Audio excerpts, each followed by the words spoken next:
back. You remember that? In I said council the chambers? displays are off. It's about 2 minutes slow. Try that again. You ready? There it is. Ready? I call to order the Area Board of Zoning Appeals meeting of Tippecanoe County, the June 26, 2024. First item is on the agenda is a roll call. Steve Clevenger, Present. Gary Schroeder, Here. Tim Vanderplatz. Here. Robert Novak, Here. Brad Halberg, Here. Ed Butts. Here. Rabita Rajkanikar. Quorum present. Thank you. Next item is approval of the previous meeting minutes. I move to approve the minutes from the May 22nd, 2024 ABZA public hearing as submitted. I second. Have a motion and a second. Any comments or corrections? Hearing none, all in favor, say aye. Aye. Opposed? Motion carries. Minutes are approved as submitted. New business. All cases are ready to be heard. Thank you. Go ahead and take the public hearing motion, please. I move that there be incorporated into the public hearing portion of each application to be heard this evening and to become part of evidence at such hearing, the Unified Zoning Ordinance, the Unified Subdivision Ordinance, the Comprehensive Plan, the bylaws of the Area Board of Zoning Appeals, the application and all documents filed herewith, the staff report and recommendation on the applications to be heard this evening, and responses from the checkpoint agencies. Second. Motion and a second. All in favor? Aye. Opposed? Motion carries. I'd like to briefly describe our procedures for this evening. Each case will be heard following a motion and a second from the board. We'll ask the staff to report on its findings. Following the staff report, we'll ask the petitioner to present his or her case, after which anyone wishing to support the petitioner's request for variance or special exception will be asked to come forward. After hearing from the petitioner and those speaking on his or her behalf, we'll ask those speaking against the petition to present their arguments. The petitioner will then be allowed to rebut arguments raised by those in opposition to his or her petition. Following the rebuttal, the board may wish to ask questions of the petitioner, supporters, and opponents of the petition or of the staff. The staff will have the opportunity at this time to make any necessary clarifying comments. We will then vote by use of a prescribed ballot. 4 votes are necessary to make any decision. In the absence of 4 votes, either for or against, the petition is automatically continued to the next meeting. There are 6 of us present this evening. Please observe the following guidelines for the sake of time and fairness to all. State your name and address for the record before you speak. If you are not the petitioner, please sign up on the notepad on the staff table over here by Ryan. Limit your remarks to 5 minutes or less. Do not repeat arguments that have been brought up by others. Remember that all visual aids used to support your arguments will remain the property of the board. Cell phones must be turned off while the meeting is in session. Please step out of the room before using your cell phone. With that in mind, we'll hear the first case. I move to hear and vote on BZA 2159, RJG Investments LLC. Petitioner and owner is requesting a variance to reduce the east side setback from the required 4 feet to 3.5 feet to allow an egress window addition to the house. The R1U zoned property is located at 315 Lawn Avenue in West Lafayette, Wabash 18, Southeast 23-4, UZO 4-4-5A. Second. Thank you, and we'll hear from staff, please. Amanda? Thank you. Good evening. Amanda Esposito, Area Plan Staff. So we are in West Lafayette here. The zoning of this property and all others around it, as you can see, is R1U, single family. There's a closer up of the property in question. There's an alley in the back. Side plan here. Image of the front of the house. And then the side that we are talking about. So this request is for a variance to allow the petitioner to add a window well to one of the basement windows for a basement bedroom that the single-family home has to bring it up to building code for egress purposes. The ordinance allows structural projections such as window wells, front door stoops, things like that, to extend up to 2 feet into a minimum side setback of 6 feet, which is what the requirement is in R1U districts. So this one would be 2.5 feet into the side setback, which is 6 inches further than what is currently allowed. They are remodeling the basement of this home and trying to bring it up to code. So in this case, the ordinance and the building code kind of create a bit of a difficulty. Both aim to protect the safety of our community, so this request is supportable by staff.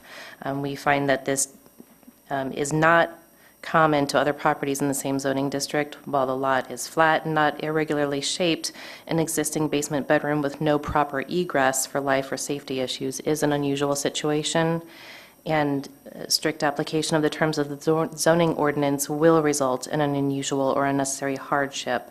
The basement bedroom, if this variance is denied, will not be able to accommodate a safe exit for residents in the event of an emergency. So staff is recommending approval in this variance, and we're happy to answer any questions. Thank you. Thank you. Petitioner, his or her representative. Hi, good evening. Thank you for the time. I'm Ryan Grenis with RJG Investments. I don't really have much to add other than just trying to add an egress window for emergency safety issues, and again, want to bring it up to code. So I appreciate your time. Thank you. Thank you. Anyone wishing to speak in favor of the petition? Anyone in opposition? Comments, questions from the board? Hearing none, we've got a ballot.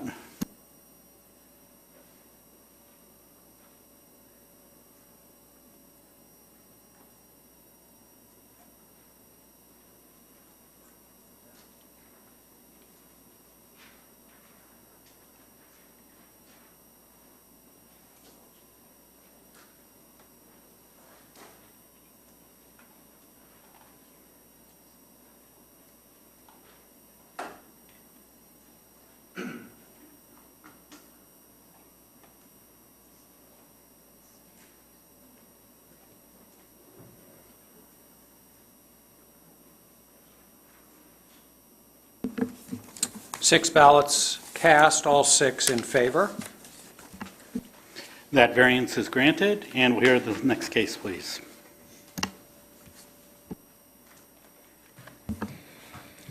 I move to hear and vote on BZA 2160 Brent Jackson. Petitioner, with consent of the owners Chris and Susan Haleman, is requesting a variance to reduce the south side setback from the required 6 feet to 3 feet to build an addition to the existing dwelling. The R1 zone property is located at 2604 North 500 East, Fairfield 12, Northeast 23-4, UZO 2-1-9. No, second. Have a motion and a second, and we'll hear from staff, please, Ryan. Okay. Well, here's the wide view. As you can see, we have some very targeted floodplain zoning, and that's because of the flood cert that was done in 2017 in anticipation of the house's construction. So here's the site. It is split zoned between the residential zone and floodplain, but everything is conforming relative to that part of the ordinance. As you can see, there's a small shed and the home kind of at an interesting angle. There's a view of the site plan with the proposed addition along the kind of the southwest boundary there. The site is served by residential septic. Any necessary expansion obviously would have to go through the health department for permitting. Staff, let's see, go ahead and take a look at the photos here. That's the front of that. And then here's the side for the area in question. The, there is sufficient room for expansions in other areas of the property, and so staff could not find a way to sort of pass the tests on this one. It did fail just because there's no immediate hardship in terms of expansion. There's other areas to expand. It's just their desire to have it in this particular location is what's kind of causing this. So we're unable to support it via the tests, as is stated in our report. This is a fairly common situation, although it is, given the odd shape of the lot, the floodplain, it's still sizable enough area out of the floodplain. Something could happen here. So it is staff's opinion that it is self-imposed, and we are recommending denial. Be happy to answer any questions. Thank you. Petitioner, his or her representative.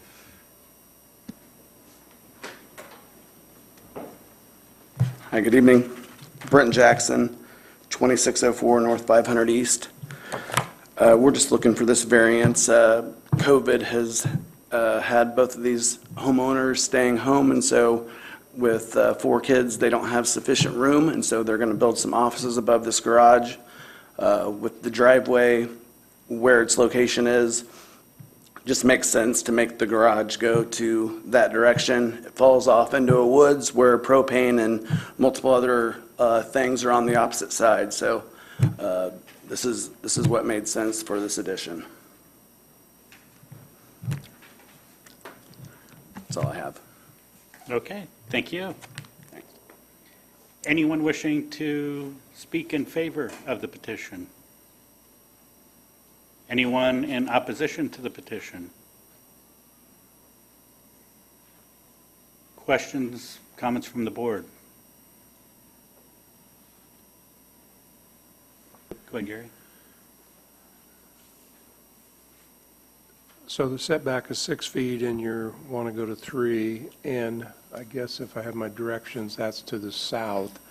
It appeared to be that there's just open space to the south. There's just a wooded area. There we go, thank you. So, Yep. Okay. Just when we look at those, usually it's health and safety. Does that create a problem getting either fire equipment or something around to the back? And it doesn't appear that that's going to be an issue. Thank you. Ed, did you have? No. No? I'm good. Any other comments or questions? Hearing none, we've got a ballot.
Six ballots cast, all 6 yes. Variance is granted, and we'll hear the next case, please. I move to hear and vote on BZA 2161, Thomas and Aaron Albrechts. Petitioners and owners are requesting a special exception to allow a transient guest house operating 24 hours per day, 7 days per week, for a maximum of 6 guests in an R1U zone. The property is located at 161 East Oak Street in West Lafayette, Wabash 17, Southwest 23-4, with conditions and commitments. Second. We have a motion and a second, and we hear from staff. Amanda? Thank you. So we are back in West Lafayette for this request. It's for a special exception for a transient guest house where the owner is not required to be occupying the house. The entire house would be rented out to a maximum of 6 guests. This neighborhood is all R1U, as you can see here, single-family residence.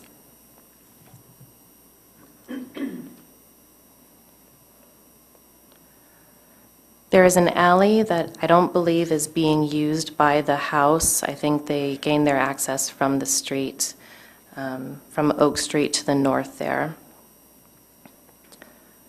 Site plan shows that there is a bit of a deck on the back end of it.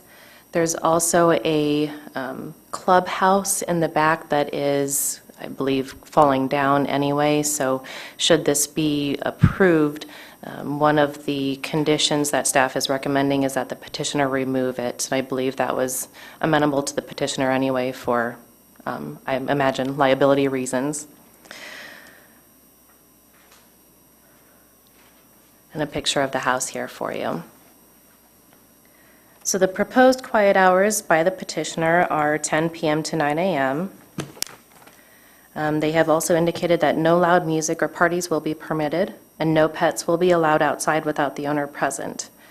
If approved, a permit to operate the transient guest house must be obtained from the administrative officer, which is the West Lafayette Building Commissioner.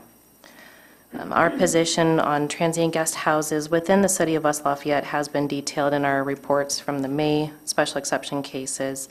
In short, we hold that any proposed use of existing single-family homes within West Lafayette, other than long-term housing, constitutes an underutilization of the city's housing stock, which is supported by the 2024 Housing Analysis Report. Our position aligns with the recommendation of approval that the APC Ordinance and Bylaw Committee provided last week for UZO Amendment Number 112, which would prohibit transient guest houses from all single-family zones. We believe that, or it is staff's opinion, that granting this will subvert the general purposes served by the ordinance because of the research presented in that West Lafayette Housing Analysis Report. Although it will not materially or permanently injure other property or uses in the same district because of traffic, the driveway provides spaces for up to 3 vehicles for a maximum of 6 guests in this house. No outdoor lighting or no additional outdoor lighting is being proposed. Noise production, the petitioners are instituting quiet hours, which is pretty typical, and then the hours of operation. So we are recommending denial of this special exception request, but if it is approved, the conditions and commitments as listed on the staff report would be, should be met. Happy to answer any questions. Thank you, Amanda. Petitioner, his or her representative.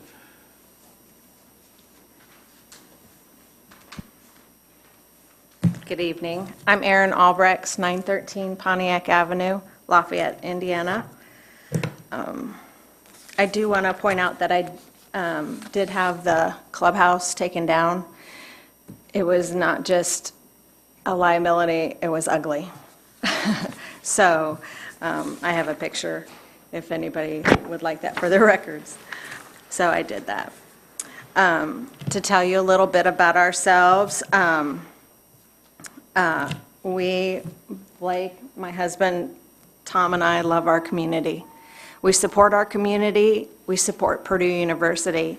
Purdue University has provided West Lafayette and Lafayette, Indiana, a great place to live, and because of its growth, things are changing. I've also volunteered throughout this West Lafayette and Lafayette community, putting our benefits on with my philanthropic sorority. We're raising funds for West Lafayette schools, Tippecanoe schools, Lafayette schools, as well as food finders. I have helped with the Habitat build and also on the Franciscan boards to help raise money. We believe in our community. We purchased the home in January 2024 with our son, Blake Albrechts.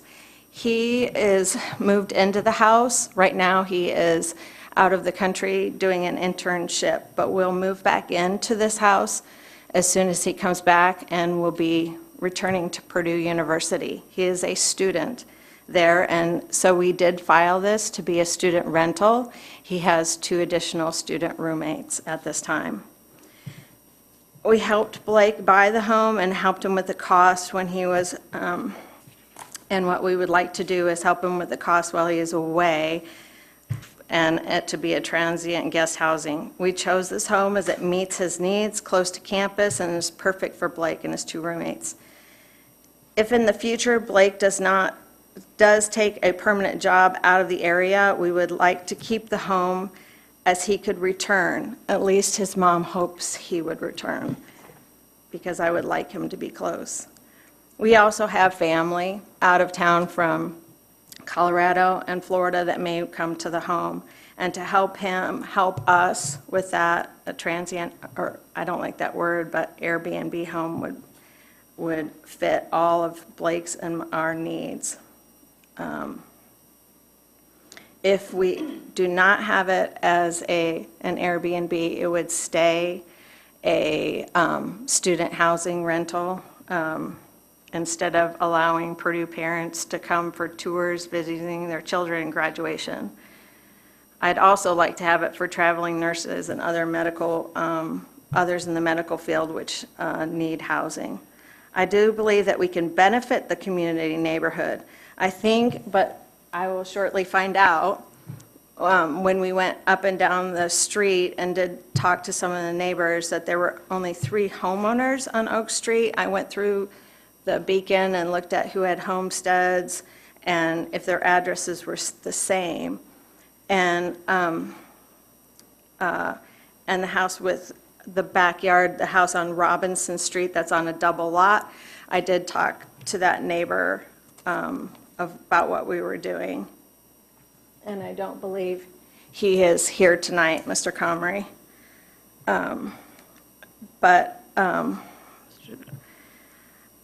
We will constantly monitor and care for this home, so we believe that it will improve this area. There are about 16 houses on the block that are year-round student rentals, and some of the houses are multi-units on that street.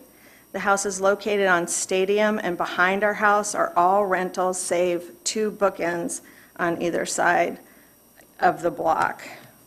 Having a home on that street that is maintained by us would help our neighbors and the value of their home, and possibly bring an owner-occupant to buy a home in the future. When looking to buy the home, there were many buyers going through the home, and all that were seen by Blake and Tom were also other students of Purdue parents. I currently have several clients looking to buy a home for their child that is a Purdue student. So again, it more than likely would have been a student rental regardless if we bought it. It's just what's happening in the area around the university. Change is hard, I know, but it's what is happening, and I just want to make this better for everybody. The housing shortage was not created by us or the transient housing. In the U.S. Census, it states that 29.5% of the homes are owner-occupied. I understand that last meeting there were some numbers that came out, but this is what I have from the 2018-2023 census. There are 16,000 housing units, and 11% of those are vacant. Also a concern of some of the 29.5 owners are the schools. Many of those that have protested the transient housing do not have children that are attending the schools. Our house may not have someone attending West Lafayette schools, but many opposing do not either. Our house being an Airbnb is not affecting the schools. We don't even have 1% of the housing units as Airbnbs, and the home would most likely be rented to a Purdue student, not one attending the West Lafayette schools. As a realtor, I know the tight market. It's hard. It's hard out there for a lot of people. But interest rates are also effective of that, because people that want to move up can't. People that want to move don't, because of what their payment is. So they're staying in their homes, and their building has not caught up. There were like I've had to take continuing education classes, and there were like 300,000 people that came to Indiana, about 150,000 houses being built. It's just not 300,000 families, but it's just not working.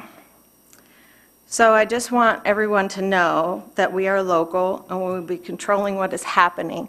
This is a great education for our son to be a good neighbor to those around him, to be a good owner of a home, to be good to the home and its surroundings. We will be taking care of the property, making it look nice, maintaining the yard. We do not believe that crime or anything will go up because of this home in the neighborhood. So we don't think that it would hurt. We do appreciate your time. I know there are others that have their concerns that want to be addressed. Anything else, Thomas? Okay. Thank you. Thank you. Anyone wanting to speak in favor of the petition?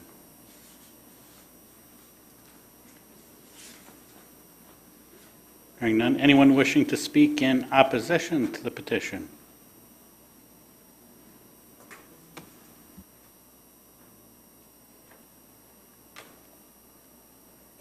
Good evening, everyone. Zachary Bale, 124 Connolly Street, just up the road here on Oak Street.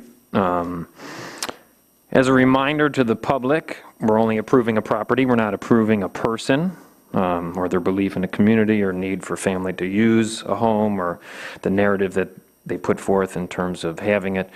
The special exception is for the property, not the person. I would encourage, too, obviously, if it's a rental, it should be open to everyone, not just students. So just putting that out there. And then the census, the housing units component is any room that would be available in an apartment, for instance, or in a multi-dwelling. Those are the units that are available. It's not 11,000 homes are available in the area. And if this was sadly approved, another commitment should be put in that has been put in before, so it wouldn't be an anomaly. If ownership or management changes, the special exception should be null and void as well. So I'd appreciate a motion of adding that ahead of the vote. In New Chauncey, there are over 14 on the data that I have. I did just get some new data. I haven't had a chance to analyze it yet. But there's 14 transient type rentals in the New Chauncey neighborhood. This is the most dense of any neighborhood in West Lafayette. So obviously, due to this density, another one should not be approved, depriving future long-term renters or buyers from using or purchasing this property. And then I'll read the petition. We have 81 signatures. We, the undersigned, are opposed to allowing a transient guest house at one location in West Lafayette at 161 East Oak Street. We find the proposed special exception to deviate from existing zoning rules, and allowing a transient guest house at this location in West Lafayette will materially and permanently injure the other property and uses in the same zoning district and vicinity, along with subverting the R1U purposes of the Unified Zoning Ordinance. The West Lafayette City Council followed the public's leadership and passed a resolution in April to amend the Unified Zoning Ordinance to ban transient guest houses, not all transient guest accommodations, just the houses, in R1 type zones of West Lafayette. At their June 18th meeting, the APC unanimously, 14-0, voted in favor of this proposed amendment, and the West Lafayette City Council is taking up the question at its July 1st meeting, and it's expected to pass once again. Our request to deny the special exception is supported by the community's expressed concerns regarding safety, traffic, noise, lighting, and current and future uses of R1 zone properties in the neighborhood. Following the public's, the Tippecanoe County APCs, the West Lafayette City Councils, and the mayor's efforts to prevent the erosion of our neighborhoods and to maintain their integrity as long-term housing for individuals and families, voting against this special exception is reasonable, justified, and necessary. Thank you. Thank you. Speaking in opposition.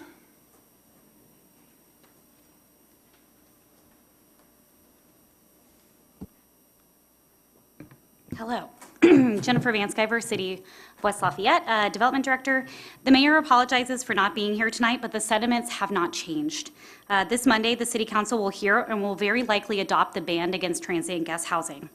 I'm here tonight to continue to ask you to protect our community as a whole for the benefit of our schools, our neighborhoods, and our community's well-being. The city has studied and pleaded and now are implementing a solution to ensure additional properties will not continue to exacerbate our already tight market. We appreciate and support APC's recommendation to deny this application. Thank you. Thank you.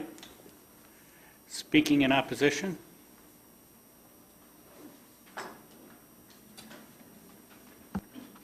Good evening. My name is Liz O'Neill. I live at 206 DeHart Street, and that's right around the corner from this location. I've lived here for 39 years, and I've lived among students for 39 years. I had a transient house next door to me for a while, and it is, no matter what the owners say in their best intentions, you cannot control the number of people that come into the house, the number of cars that are at the house. That driveway, it's a stretch that it hold 3 cars, and you cannot control the parties unless somebody actively calls and complains. Enough. We've done this enough in our neighborhood. And as someone that's lived there a long time, I think you should respect our desire to put a hold on this for now. So thanks very much for considering us. Thank you. Could you sign in, please? Speaking in opposition.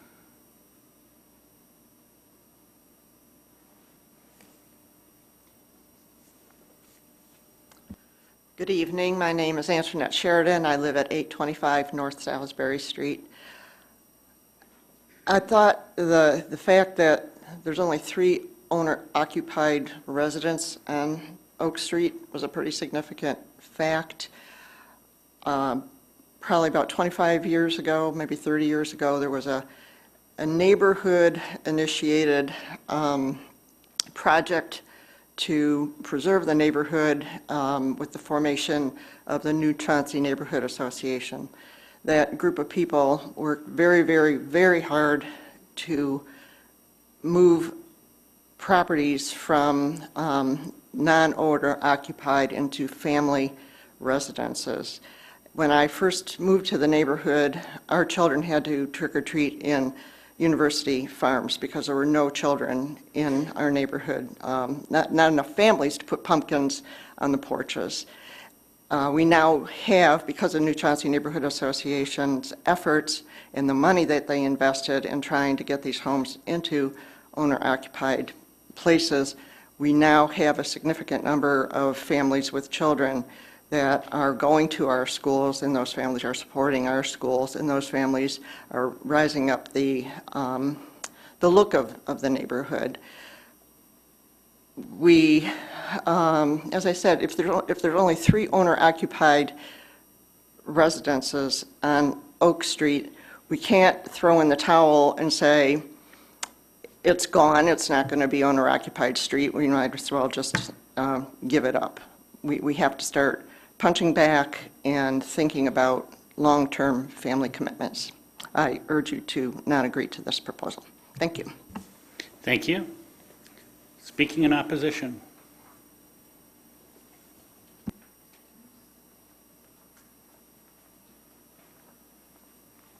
Chad Spitznagel, Building Commissioner. I just wanted to clarify. I wanted to make sure that they knew what they were getting by some of the commitments.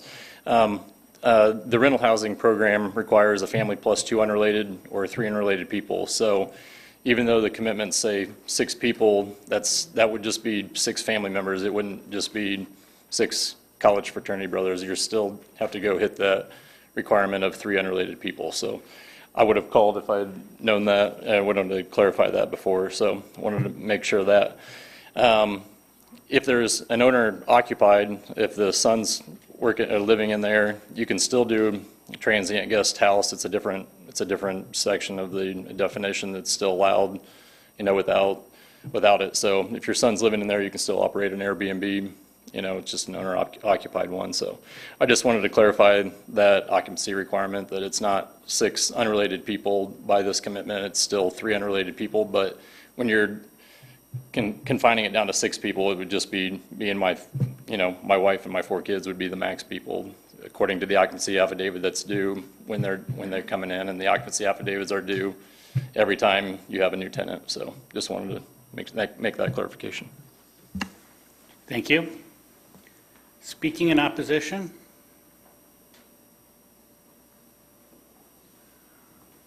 I guess I made it just in time. Yeah. Good evening, Dave Kusick, 807 Elmwood Drive. I would just like to point out everything that's been pointed out before. I don't know if it's been mentioned yet this evening, but the Airbnb situation in the West Lafayette School District has a dramatic effect on school attendance and how many students actually go to the school and have the ability to go to the school. Single-family homes are going away because of the transient houses that are coming in. That information was presented to you in a report from a consultant to the school system brought on board, and it showed that pretty clearly. Since then, there's been additional transient guest houses approved for the district, some approved, some turned down. And I'm sure you're aware that the Area Plan Commission has approved, supported unanimous ban on the transient guest housing in R1 districts in West Lafayette, along with the West Lafayette City Council. So with all of that, I would hope you would listen to not only the city officials that are trying to save, parts of that district in West Lafayette for the school system, and also to increase the number of available houses that are in that community. So I would urge you to, in my mind, do the right thing, do the moral thing. If somebody's moving into a neighborhood and what they're going to do is going to harm the neighborhood, then neighbors would not do that and harm the neighborhood. We would like to have neighbors in our neighborhood and not just people coming in for the weekends and moving through. Thank you. Thank you. If you could sign in, please. Anyone else wishing to speak in opposition to the petition?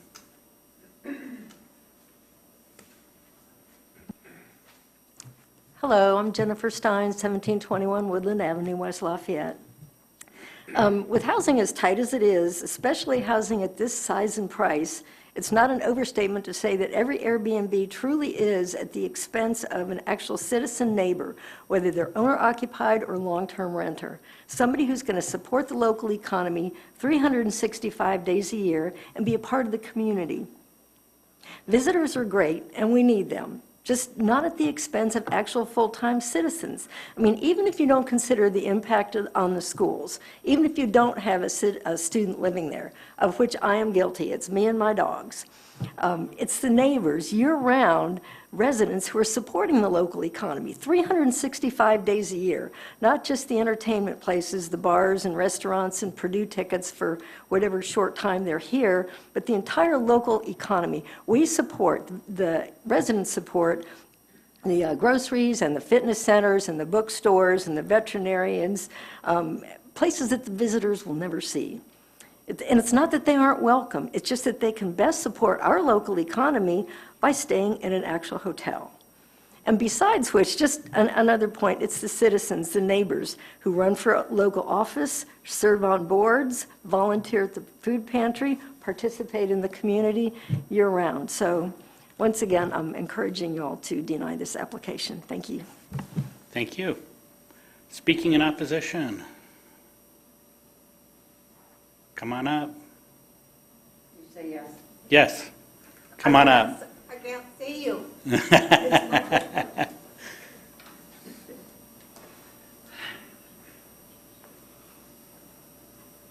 My name is Cheryl Kirkpatrick. I live at 801 Carrollton Boulevard, West Lafayette, Indiana, 47906. You all know my position because I've been telling you my position since July of last year. We do not want any Airbnbs in the city of West Lafayette. Zero. None. There are already 60, and so it is my hope that we do not add any more, and that at some point in time, we can convince the owners of those 60 they don't want to be owners of Airbnbs anymore, and they will sell them to a single family who have a couple of nice kids that can go to our school system. That is my hope, and I'm not going to give up hope. And I cannot say anything against the woman who owns the house. She gets an A+ on her seminar. She spoke well, she had good reasons, but at the bottom line, none of that matters. None of it. We don't care about any of that. We don't care that they're Purdue students. They're not our problem. They're Purdue's problem. We want a family there. We want some little kids to go to the elementary school here and to play in the yard and to ride their bicycles. I grew up with kids that lived on that street. Any of you remember the Hunts? They had 4 children, Marcia, Bob, Gary, and Linda. I grew up with them, and he was the head of, what was it, housing over at Purdue? It's just a shame to see that these houses will turn into rentals for students. They're not our problem. They're Purdue's problem. And we can't help Purdue out anymore because they're never going to shape up if we keep helping them out. We need families. I have no children. I will admit to that, but I have 2 dogs. But the fact of the matter is, I sit in front of a picture window, and I know all the people that are walking on Carrollton and Woodland. I see all the cars go by, and I can see so many houses you can't believe it. If any one of them caught fire, or if there were any problem, or the police come, I'm going to know about it. Now, somebody from an Airbnb isn't going to be paying any attention, but I am. And that's the difference between me being a neighbor and taking care of my neighbor's next-door neighbor, my next-door neighbor's dog, when they go out of town. Is the Airbnb person going to do that? No. And who's going to watch my dogs when I go out of town? An Airbnb person? No. That's the difference. We want just families. This is an adorable house. Think about somebody enjoying living there with a couple of kids. You're taking that right away from them. Thank you. Speaking in opposition.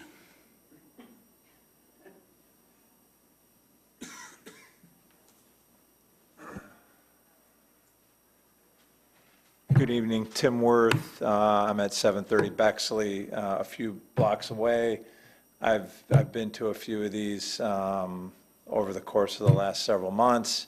I think as an owner of a property that is directly across the street from an Airbnb today that was grandfathered in, you know, they always talk about being a great, you know, neighbor in addition to the neighborhood. I can tell everybody that that's not the case, even across the street from me for 2 weeks in June.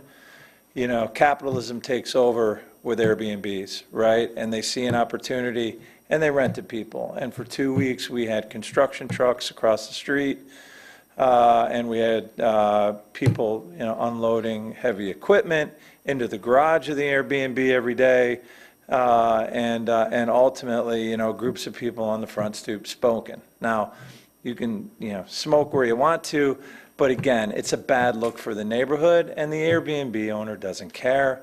Capitalism took over, they saw an opportunity to make money, and they do so. They might come with the best intentions, renting to all of these wonderful people. In reality, they'll rent to whoever, for whatever, as capitalism takes hold. And so we'd really appreciate it if you did think about the neighborhoods that these folks are entering into, the impact on the schools. Obviously, you know, as we've all had, or potentially many of us have kids, you know, at the schools, it never really works out for the neighborhood. It always works out for the Airbnb owner, but it never works out for the neighborhood. Thank you. Thank you. Speaking in opposition. Last call for speaking in opposition. Hearing none. Aaron, do you have a rebuttal?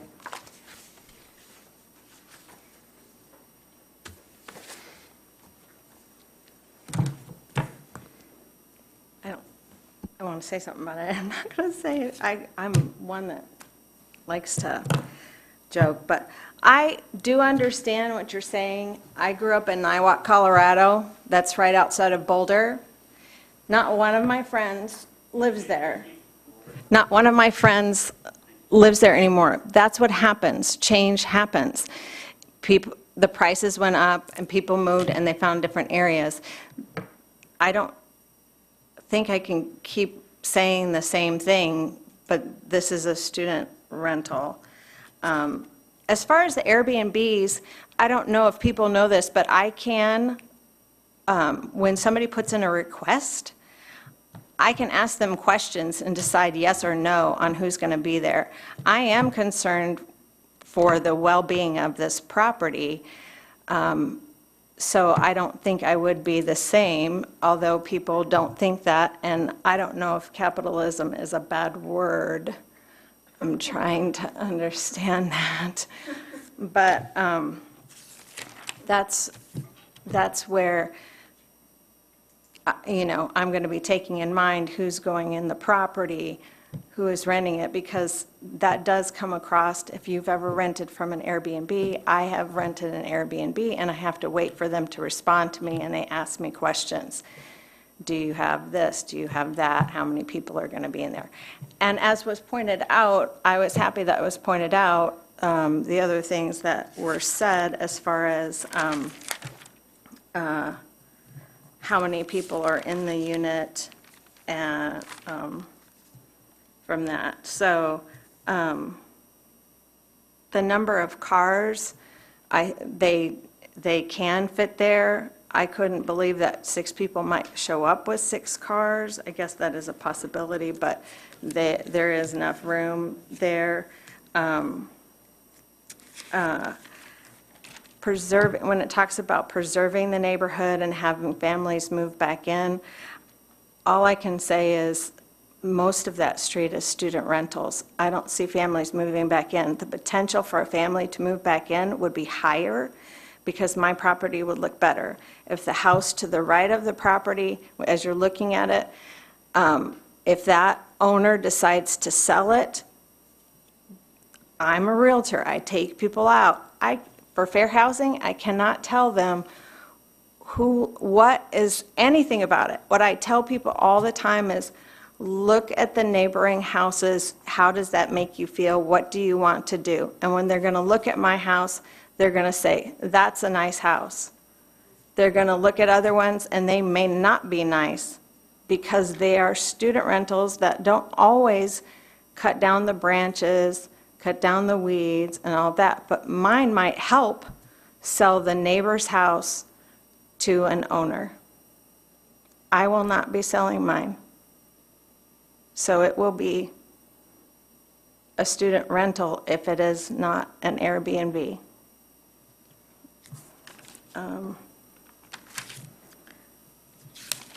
Let's see. I think that's it. I just hope ask for your approval. Thank you. Okay, thank you. Comments, questions from the board?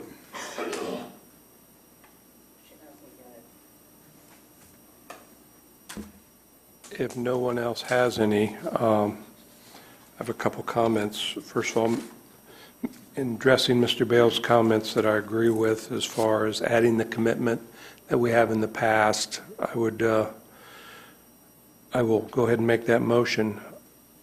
I will move to amend the commitments by adding the commitment that reads, the special exception approval ceases to be valid if the owner is no longer the owner or manager.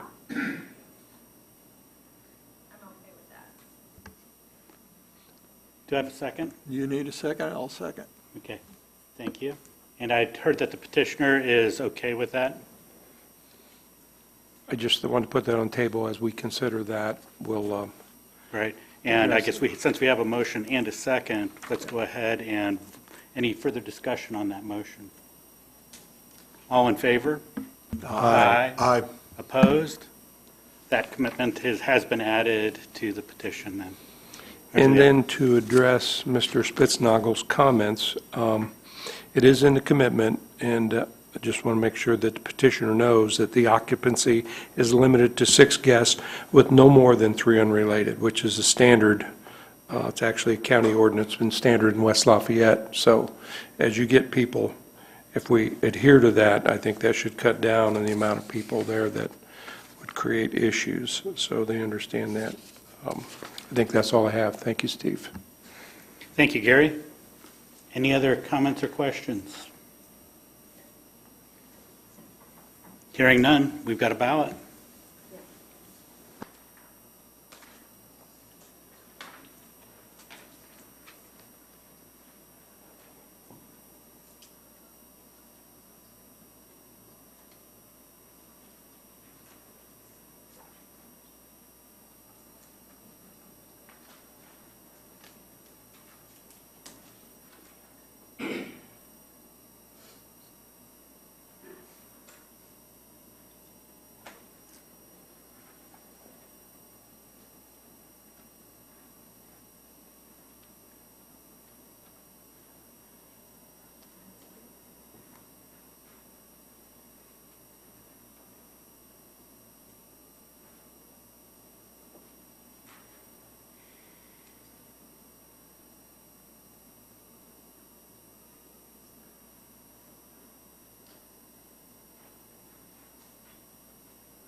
6 ballots cast, 4 in favor, 2 against.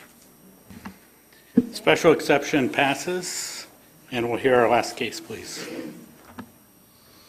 I move to hear and vote on BZA 2162, Grayson G. Mitchell Woodrow.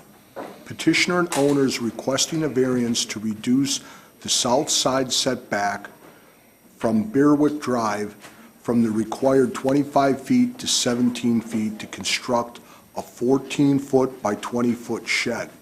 The R1B zoned property is located on Lot 13 of the Stratford Glen subdivision, more commonly known as 4631 Cardriff Court North, WIA 18, Southeast 22-4, UZO 2-3-7.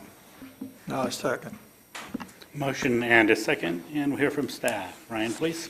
Okay, here's our context. This R1B subdivision west of McCutcheon High School. The site's kind of roughly centered. Corner lot, close up there. Here's the proposal for the location of the shed. You can kind of see it in context with the neighbor to the west. You'll see there, well, here, a little clearer here in color. You see the extent to where their fence line is. They're obviously not a corner lot, so their setback is basically the front there. But for this property, this is the location. The staff report sort of lays out the history. It appears there was misunderstanding / miscommunication between the building commission inquiry with the owner and then subsequent conversations. The building commission did properly state the setbacks but but it was sort of couched in unless the side property is a street right of way. And so here we essentially have 2 front yards, 1 side yard, and that's it. 2 side yards essentially. So the some initial work had begun without a permit, according to the history here, and that's when the building commissioner, they, I guess, had some more follow-up here, and that you're not measuring from the pavement edge, but from the right-of-way boundary, which, particularly in a sidewalk-less neighborhood, is a little bit harder to nail down. The permit has been applied for, but obviously is kind of on hold until this proceeding is concluded. But in terms of staff's opinion, let's go ahead and kind of look at the current state of affairs here. So there's the front, and then there's looking at the side, and then the area here. I think that's it, yeah. So it's, again, staff is unable to kind of pass this successfully through the tests in terms of practical difficulty.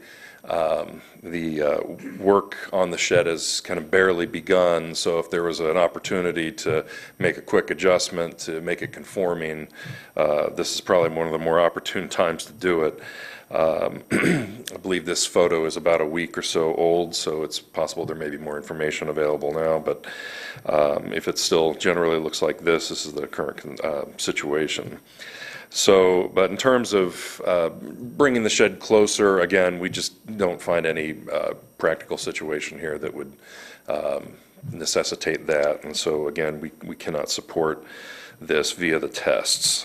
This is a fairly common situation for corner lots. Corner lots are not unique, but they're not typical in a subdivision because there's only so many corners, but they're not uncommon, of course. And so we do feel the situation is self-imposed and wanting to keep the shed where it is, knowing where it should be, given the amount of work that has yet to be done. So we still feel there's an opportunity to make this conforming and not need this variance at all. So we are recommending denial. Be happy to answer any questions. Thank you. Petitioner, his or her representative.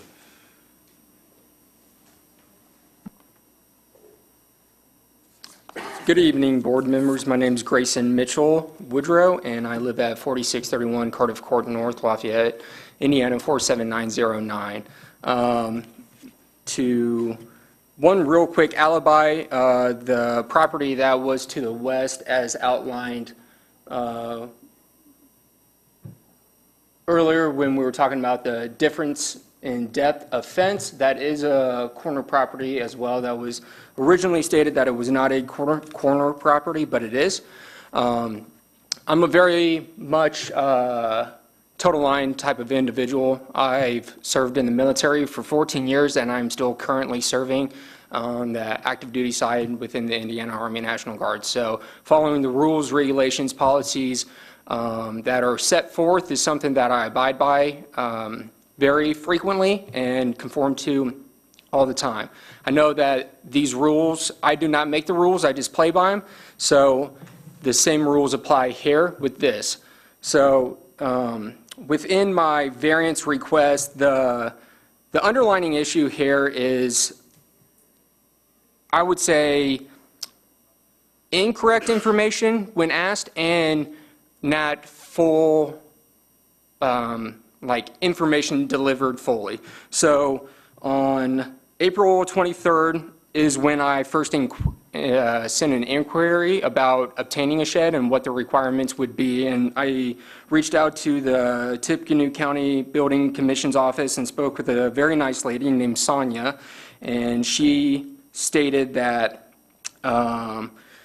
the shed would need to be 10 feet off the back of the property line and 6 foot off the side of the property line. With that, I went ahead and created a site plan and submitted it to her the same day, but at 18:01.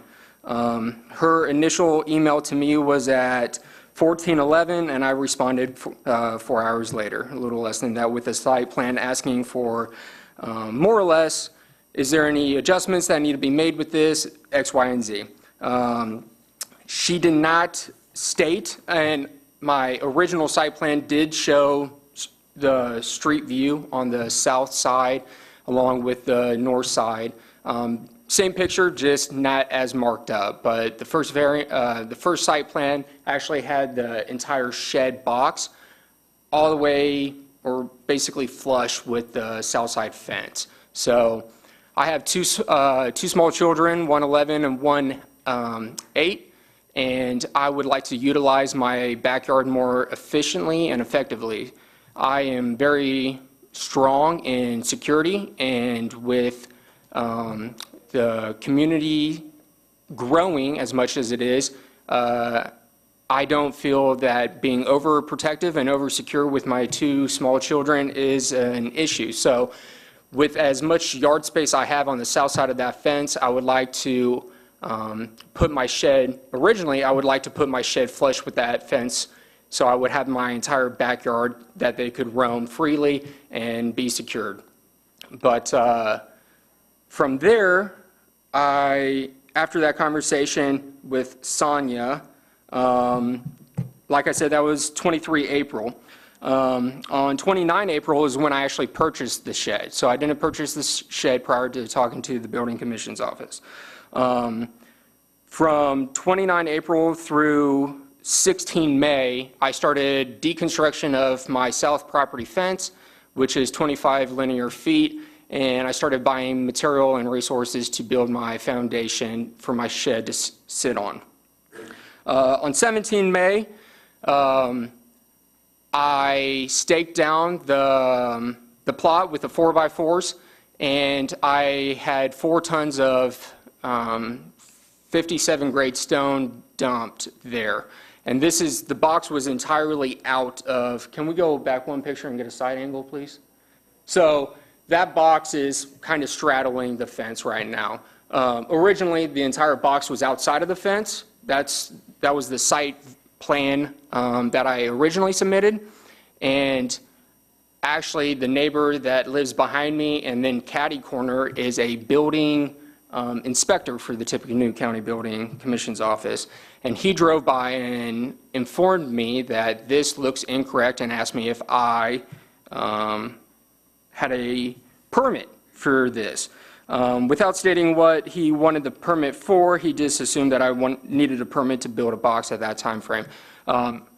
Short conversation later, he asked the question if I was going to put a shed, and I said yes. Very transparent, very clear, very upfront with that. He said that this does not meet the requirements, but he would go back to the office, give me the correct information, and give me a phone call to let me know.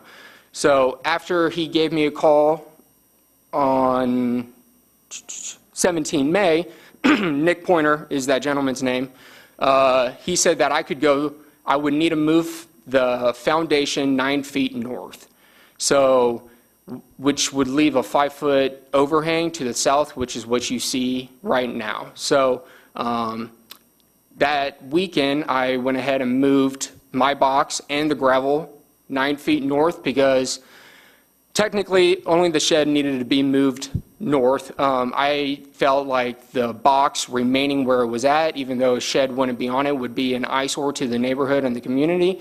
And I am I take a lot of pride in making my house very respectful and presentable, especially since it's the first house that you see facing you when you enter the neighborhood. So I think you need to set the precedence for the neighborhood. I take a lot of pride in making my house very presentable for the rest of the neighborhood. But he informed me that that was incorrect and I needed to move it 9 feet north. I did ask the question if I needed a permit to start construction. He said no, I needed construction, or I needed a permit for the shed, which that was the impression I was under. This is my first time doing any of this. I'm definitely learning the hard knocks here, and it is a life lesson that I will never forget. But from after Nick Pointer's and I conversation on 17 May, I received an email from the Building Commission's office on 21 May explaining that Mike Wolf, the building commissioner, is requesting a site plan, again, that shows 25 feet from the right-of-way. The key, what I want to take away from that is this is the first time that the right-of-way was ever mentioned to me. Had no idea what it was. Again, I'm new to this. I've never done construction on my own, and I'm learning a lot. So after working with the, the area planning's office, is that you guys? Very helpful people. Very, very, very helpful people. They showed me a lot of websites, government websites that I could go to and find variances and right-of-ways and things of that nature. So that's where I first learned about the right-of-way. And on 22 May is when I actually went back down into the building commissioner's or the building commission's office and had a face-to-face meeting with Mike Wolf, because there was just a lot of incorrect information or not full information. And when I first spoke to him, I explained what I'm explaining now, and he said, I really wish he spoke to me the first time. And I agree, I really wish I spoke to him the first time too, because I do not try to walk out of the line too much. Yes, would I love my shed to be all the way outside of my fence so I can enjoy my full backyard? Absolutely. I do have a lot of side yard from an aerial view that I maintain, I take care of, but I don't utilize because, one, it's right next to, not the main road, but the main entrance to the subdivision. And again, 2 small children, vehicles, so what have you. So like he said, he wished he spoke to me, or I spoke to him initially. I agreed, but then he advised me to go and seek a variance, because at this point he could not justify signing it off at his level. So on 24 May is when I submitted my variance packet, which brings us to present day, here and now. But I mean, I do agree. I'm not saying that the process is still in its early phases right now. Yes. I moved 2.5 tons of stone on 17 May, and I don't want to move 4 tons of stone, another 5 feet. So again, I'm not trying to sit here and point fingers at anyone. Again, I appreciate the area planning's office keep thinking I want to butcher that, but I'm glad I'm not. And the Building Commission's office, I think you have great employees working for you. I really respect working with the Tippecanoe County office here, but it is a life lesson. So with that concludes my comments, and if you have any questions, I will be happy to answer them. Okay, thank you. We may have some for you later. All right. Anyone wishing to speak in favor of the petition?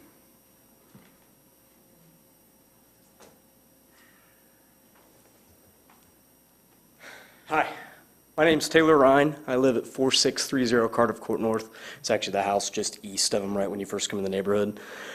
Grayson asked me to come in here tonight to, I guess, show my approval of this. Obviously, he had some misinformation in the beginning of this whole thing, and I feel like he's doing everything he can to make it right. As far as what he's trying to do, I have no issues at all. As you heard, he cares a lot about what his place looks like, and I don't feel like he would do anything that would go against that. So that's all I had. Thanks for your consideration. Thank you. If you could please sign in, please. Anyone else wishing to speak in favor of the petition? Anyone in opposition to the petition? Questions, comments from the board? Hearing none, we have a ballot.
Six ballots cast, 6 in favor. Variance has been granted. Administrative matters. Unless any member has an objection, the chair will order the findings of each member casting a vote for the majority decision of the board to be the collective findings of the board in support of the decision of the board. Hearing none, it is so ordered. And I'd also like to congratulate Ryan on being our new executive director, because this is our first official meeting under your directorship. Thank you. It's a pleasure to continue to serve you in this new capacity, so thanks a lot. Thank you, Ryan. If there are no other comments, I'll take the last motion. I move to adjourn. We are adjourned. Thank you very much.